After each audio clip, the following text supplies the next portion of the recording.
দর্শক, আমি কাউসার হোসেন রানা বলছি বরিশাল থেকে। এই মুহূর্তে আমি রয়েছি বরিশাল নগরের রূপাতলী এলাকায়, যেখানে ঘূর্ণিঝড় রিমালের আঘাতে একটি নির্মাণাধীন ভবনের দেয়াল ধসে পড়ে এবং সেই দেয়াল ধসে পড়ায় তার পার্শ্ববর্তী একটি খাবার হোটেল রেস্টুরেন্ট, সেই হোটেলের দুইজন মানুষ মারা যায় এবং আরও একজন আহত হয়।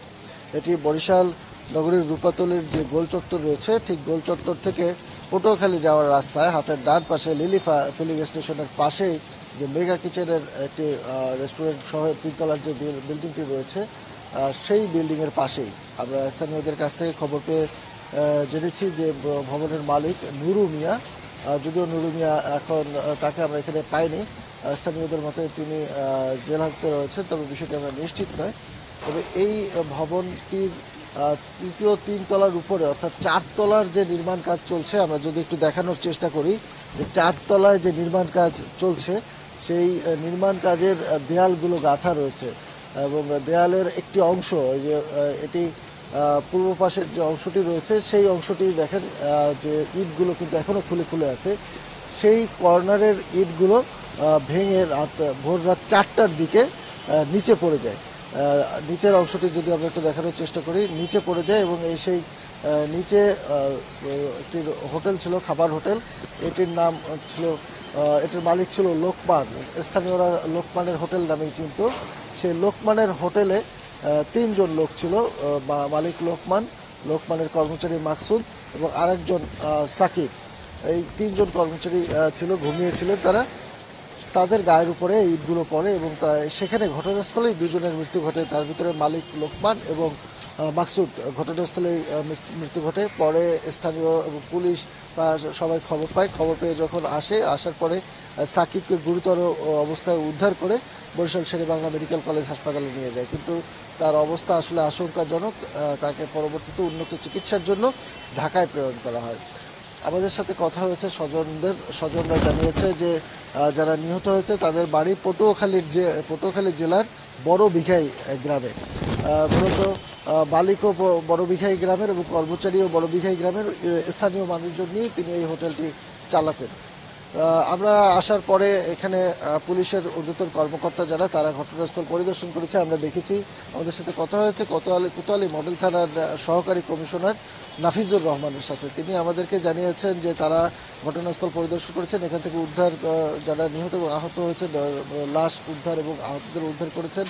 আহতদের উন্নত চিকিৎসার জন্য ঢাকায় প্রেরণ করা হয়েছে বলে চিকিৎসকের কাছ থেকে তারা জেনেছেন। এখন এই ভবনটি আসলে বিল্ডিং কোড মেনে তৈরি করা হচ্ছে কিনা, বা ভবনটি যখন তৈরি করা হচ্ছিল ভবনের পাশে কিন্তু নিরাপত্তা বেষ্টনী দেওয়ার কথা ছিল, সেইগুলো দেয়া আমরা এসে দেখেছি নেই।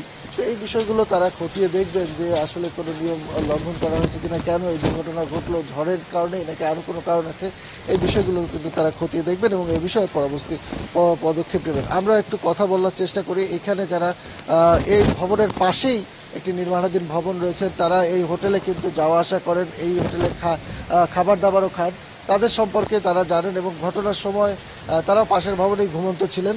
তো আমরা একটু তার কাছ থেকে জানতে পাবো আপনার নাম কি এবং কোথায় থাকেন এবং কি জানেন। আমার নাম হয়েছে মোহাম্মদ তুষার খান, আমি এখানেই থাকি।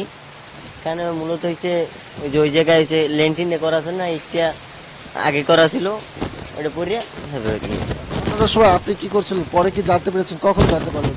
আমি তো এটা 4:30টার দিক দিয়ে হয়েছে, আমি জানতে পারছি সকালবেলা। জানার পর তো দেখলাম এই তেমাইতে আর কিছু। আপনি কি তার হোটেলে ভাত খেতে যাইতেন? কেমন অবস্থা একটু বলুন। সে এমনি ভালো লোক ছিল, অনেক টাকা পয়সা কমাই রাখতো, যা দিতাম এই নিত, টাকা না থাকলেও বাড়িতে খাইয়ে দিতাম। হ্যাঁ, খুব ভালো লোক ছিল। আমাদের পাশে আরো একজন লোক আছে, স্থানীয় বাসিন্দা রয়েছেন, আমরা একটু তার কাছে জানতে চাই যে এই ঘটনা যখন ঘটে তখন আপনি কোথায় ছিলেন আর পরবর্তীতে যখন জানতে পারলেন গিয়ে কেমন অবস্থা ছিল? ধরেন হচ্ছে আমরা যখন ওই জায়গায় ঘুমাই, ঠিক আছে, তখন দেখলাম শব্দ হলো, মানে বিকট একটা শব্দ। ওই শব্দতে দেখলাম, মানে আমরা এখানে এসে দেখি যে দুজনের ঘটনাস্থলে মারা গেছে। শব্দ শুনে আপনারা দৌড়ে ওখানে গিয়ে? হ্যাঁ হ্যাঁ, আমরা এখানে থেকে দাঁড়িয়ে দেখলাম যে এখানে সে ওই মানে ধাপাধাপ করে মারা গেছে, তার গায়ের উপর আর কি পড়ছিল। ওনারা বলতে গেলে অনেকটাই প্রত্যক্ষদর্শীর মতন, কারণ ওনারা ঘটনার সময় এই পাশে যে ভবনটি নির্মাণাধীন ভবন রয়েছে, একটি ভবন হাসপাতাল হচ্ছে, এটা মনে হয় হাসপাতাল হচ্ছে নাকি,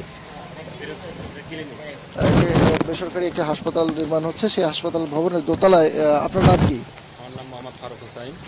আমার নাম মোহাম্মদ ফারুক হুসাইন। মোহাম্মদ ফারুক হোসেন, উনি এখানে, আপনি কি দায়িত্বে আছেন? এখানে সাইট ইঞ্জিনিয়ার হিসেবে দায়িত্বে আছে। তারা এখানে সাইট ইঞ্জিনিয়ার হিসেবে দায়িত্বে রয়েছেন এবং সেই হিসাবে এখানে তারা অবস্থান করেন। রাতে তারা এখানে থাকেন এবং রাতে এই ভবনেরই দোতলায় তারা ঘুমাচ্ছিলেন। মধ্যরাতে বিকট শব্দ শোনেন, কিছু পড়ে যাওয়ার মতন। সেই শব্দ শুনে ভবনের পাশে এসে তখন তারা দেখতে পান যে এই ভবনের পাশে পাশ থেকে অর্থ ভবনের দেয়ালের অংশ বিশেষ ইটগুলো এসে ওখানে পড়ে যাচ্ছে এবং তারা কিছুক্ষণ পর জানতে পারেন যে সেখানে যারা ছিলেন তাদের মধ্যে তো এমন পরিস্থিতি আসলে খুবই দুঃখজনক। পুলিশের সাথে আমাদের কথা হয়েছে, যেটি আপনাদেরকে জানাচ্ছিলাম, যে এই বিষয়ে যারা রয়েছে তাদের সঠিক সৎকার হবে এবং স্বজনদের কাছে লাশ ফিরিয়ে দেওয়া হবে। এবং স্বজন যারা রয়েছেন তারা দাবি করেছেন যে এই ধরনের একটি ঘটনা ঘটলো, ভবনের ইট পড়ে তাদের স্বজন মারা গেল, এরকম ঘটনা যেন না ঘটে এবং এই ঘটনার সুষ্ঠু বিচার তারা দাবি করেন। এই ছিল আমার কাছে এই বরিশালের নগরের রূপাতলের যে দেয়াল ধসে দুজনের প্রাণহানির ঘটনার তথ্য। তো দেখা হবে অন্য কোনো খবরে। আমাদের সাথে থাকুন, চ্যানেল সাথে থাকুন, ততক্ষণ ভালো থাকবেন।